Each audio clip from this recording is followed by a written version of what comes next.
Hi, everyone. Welcome to Mama Wears Athleisure. I am your host, Mariela de Santiago, a first-time mom. We focus on all things mom with tips to help make life easier and more organized for all you mamas out there.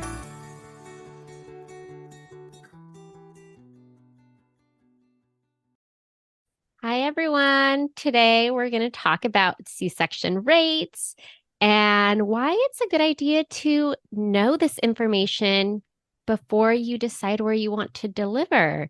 Hi, thank you so much for having me.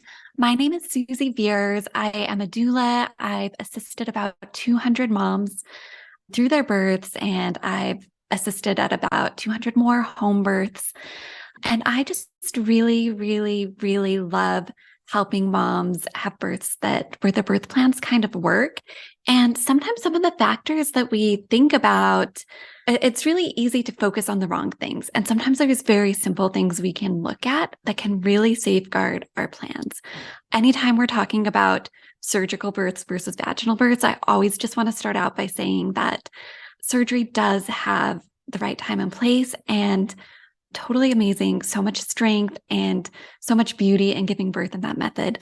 That said, most of the moms that I work with are looking to create a vaginal birth. And so that is why I wanted to bring up this little tip today, because it is one of the best things that you can look at to make sure that you will have support around that plan. I know many moms or most moms may already know this, but I like to just kind of start off with the basics.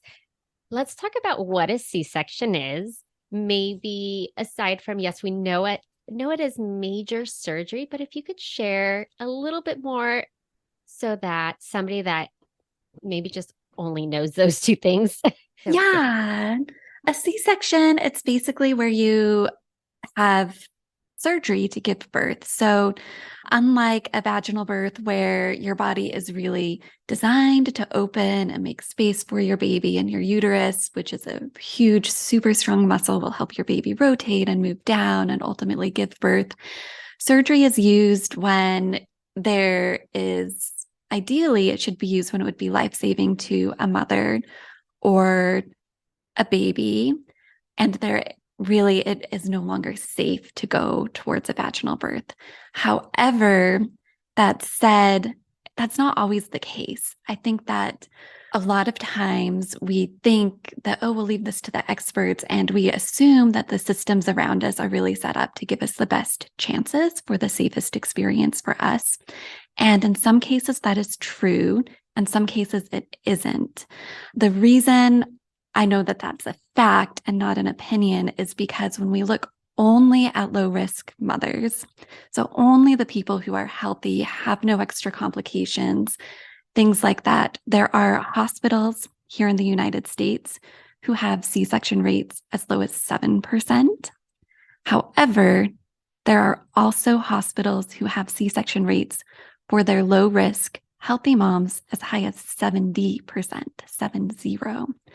So we're talking there about the difference in those two situations not being about a mother's health, not being about anything that's in a mother's control, but only their location. And quite honestly, I made that mistake with my birth too. I had a surgical birth with my first baby when I became a mom, and I had gone to the hospital with the highest C-section rate in my area. So it's just something that a lot of us don't really think would be important, because it should be a safe assumption that the systems around us would always have our best interests at heart, but it's not always true. So that's a pretty big discrepancy there between the lowest and the highest. What are the current rates of C-sections in our country? I know it seems to kind of increase. I am one of those that also had a C-section, so nothing wrong with that. But what is the current rate for moms that tend to have C-sections? Right now, it's about 1 in 3 moms. One thing that I learned in my childbirth class when I was pregnant with my second daughter and took a class was she had us look to our left and our right so we could see our two friends next to us, and said, one of you statistically will have a C-section. So I think it is really important that we celebrate our surgical birth moms, because it is a big deal and it is a very valid way to give birth.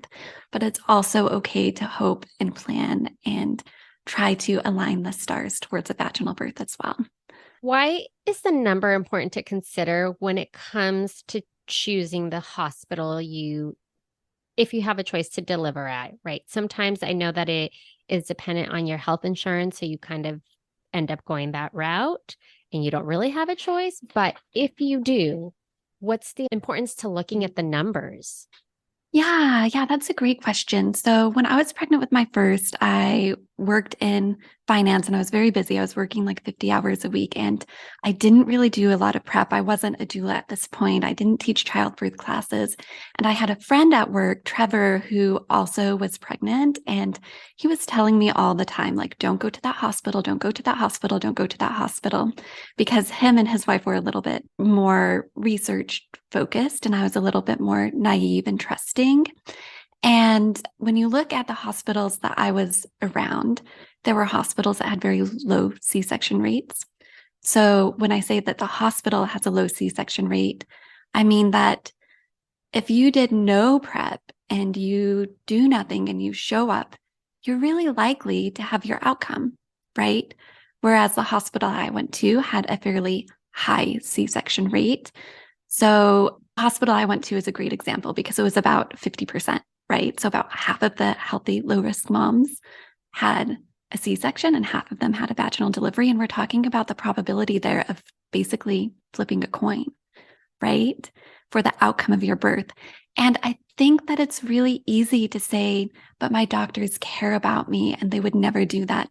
But honestly, it's not about how much they care about you. A lot of it is about the resources they have, the culture they have, the number of nurses that they have per mother, and the systems that they have to support each mother and their processes. So you can have the best caring, loving care team and a mom who is educated and empowered, and you can just have these messy systems that truly get in the way. So if you go look up the C-section rate, which I can tell you how to do, and you see you have 3 hospitals in your area, and one has a C-section rate of 15%, and one has a C-section rate of 20%, and one has a C-section rate of 45%, well, then you have a pretty clear choice to know, like, well, if I want a vaginal birth, there's a pretty clear choice here about which one is really going to help me reach that goal. So, yes, if you can share, how do you find out? How do you do the research as a Yeah, mom to find out those numbers? I know. So, luckily, most hospitals do disclose the information, and there's a website, and I'll hand it to you so you can put it in show notes. It's just ratings.leapfrog.org. And it's super easy to use. When you get there, all you see is it will say search Leapfrog's hospital and surgery center ratings. And so you can put in your location and you can just type in your zip code and it will pull up all the hospitals near you. And basically, you can just go through each one where you just click on the hospital name, you say view hospital rating, and there's a specific section for maternity care. So if you just kind of scroll down, it will give you kind of the ratings for the different things that they do at the hospital and how they achieve the standards. And then there's a specific section where it just says C-sections, and it will tell you exactly what their C-section rate is. So once you go to the website, it's like a couple clicks. If you can order food on DoorDash, you can look up your hospital C-section rate. It's that easy. Hi, everyone. It's your host, Mariella. I wanted to thank you for listening and share some ways to show your continued support. You can rate and review on Apple Podcasts or Spotify. Share the show with friends and family. Buy me a coffee to help with the financial cost of running a podcast. Follow me on Instagram at mamawearsathleisure. And finally, subscribe to my newsletter. Thank you for listening. So you kind of already described this or explained this, but the ratings essentially are helpful for families that want to have a vaginal birth because the lower rating gives you a higher probability of being able to deliver that way, unless for some reason baby has complications, you have complications unexpectedly, that you would have to have a C-section because there's no other way around it. Would that be accurate? Yeah, yeah. There's a great doctor, Dr. Neil Shaw, does a lot of research on cesarean sections, and she estimates that about 50% of C-sections could be prevented. So when I think about my first birth was a C-section, and I think, did that have to be a surgery, or was it just lack of resources, lack of attention, lack of care, lack of being proactive? And I truthfully don't know. I mean, maybe things could have gone a different way and maybe they couldn't. Maybe that was the best way no matter what. I'm really at peace with my own surgical birth, but I do know that I would have preferred to have a vaginal birth, and that if I had been at a hospital where I had had maybe a little bit more attention and care and a lower nurse to patient ratio, and that absolutely at a hospital like I was at that had a C-section rate close to 50%, that a lot of those surgeries could have been prevented with better systems. So I share this in hoping that if that is a goal of yours to have a vaginal birth, and you would prefer to not have a C-section unless absolutely necessary, then you can kind of fact check your system and say, you know what, I really am in the best place for me. Or like, hey, maybe I should change my care because I know if I give birth over there, their outcomes have just typically been better. And so that's where I want to be. Well, and you don't know what you don't know, especially your first time around. I feel like you're trying to just kind of stay afloat. There's so much planning for like the registry and the baby and the space and the nursery. And now it's becoming also more with like preparing for your postpartum stage and the meal planning and the Mhm. supports that you need. So it's hard to even think about the actual birth process when you're just trying to think about how you're going to manage having I know. a new little one. So I think this is, yeah, helpful for anyone that, especially if all it is going to a website and doing a few clicks to find those numbers. Yeah, it's really quick. It's really simple. I hope in sharing this that it just allows you to like check something off your box and put a little bit more like trust. Trust is built and earned. And I feel like knowing the outcomes that your care team typically gets and the location that you're going to birth can hopefully give you a sense of peace and safety and knowledge that like you don't have to worry anymore. Right? That's really my goal, is to help people get to a place where they're like, yeah, I don't have to worry about that. I can have fun thinking about my registry and designing my nursery because the birth part feels safe and it's not anxiety spiraling. Do you have any other tips, suggestions, or recommendations? Oh, just in general, if you can prepare for birth. I mean, I made this mistake. I didn't prepare much my first time around and I felt very overwhelmed. And I didn't realize how foundational the birth experience and the process would be to my start of motherhood. My kids are 5 and 9, so they've grown quite a bit, and I've attended a lot of births. So I've gotten to kind of filter all those emotions through different experiences at this point. But just a little bit of preparation does go a long way. Yeah, you're right. And if you have the resources to get a doula, whether that's one postpartum or during your pregnancy, that's also like a great route to go because you have like a partner that can help you better understand, I think, everything that's going on right there. I Yeah. mean, you're a doula, you're experienced in this. Like if somebody had told me like, no, you're really gonna need some help so that you can get sleep because I was cleaning and doing laundry while the baby was napping and then I was exhausted because I wasn't sleeping at night and we don't get it, right? We just want to have this like spotless house still and be able to cook and everything seems easy because babies are not very mobile for the first few months, but when you're sleep deprived, it's really not. I know it's a lot of work.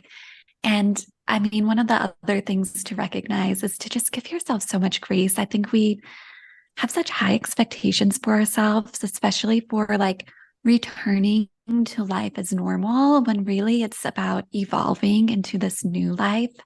One thing that I didn't realize was that once you have a baby, just feeding them alone takes 40 hours a week. So if you think about like, okay, now you have this full-time job of feeding a baby, and that's not all the other things you're doing, and you're doing a lot of it at night and in the morning, and maybe not the typical way we would think about a 40-hour work week, but it is the same. So just recognize all the work you're doing, get the support that you need, ask for help. And if you're like, I really don't know how to ask for help and I don't know what my needs are, that's okay. There's so much like self-discovery and growth that happens as we enter motherhood that if it feels a little messy, just remind yourself like, hey, that's part of it. And it's supposed to be a little messy. And you get to discover so many really, really great things about yourself as you kind of grow and evolve through it. Yeah. And then you know a lot more for your second time around if you plan to go that route, right? Yeah. Oh my goodness. It's so much easier the second time around. Yeah, you kind of know what to expect. Mhm. Yeah. Although I will say that my two daughters were polar opposite. So all the things that I had thought I knew, I was like, okay, now there's a lot of unlearning and relearning, and but it's really fun. And I don't want to say like, oh, it goes by so fast, because when you're in it every day can sometimes be so much, but then you get far enough out and it's like you forget all the hard things and you're left with all the memories of the really beautiful moments and the realization that you did this, like you built this and you grew this human and nurtured them and nourished them. And it's amazing seeing them grow. Well, thank you so much. I appreciate you taking time out of your day to walk us through all this and share your knowledge and find out how to get those numbers. So, Yeah, I hope it was helpful. And if you have any questions, reach out to me on Instagram. I'm happy to kind of show you how or walk you through it. We have instructions both on our website and inside of our childbirth class as well. So thank you. I'll have all of awesome. that linked in show notes. Okay, thank you so much for having me. It was nice to chat. Thank you for listening. Tune in next week for our next episode. You can find us on Instagram for more updates and tips. Be sure to subscribe wherever you listen to your podcasts and give us a review if you like us.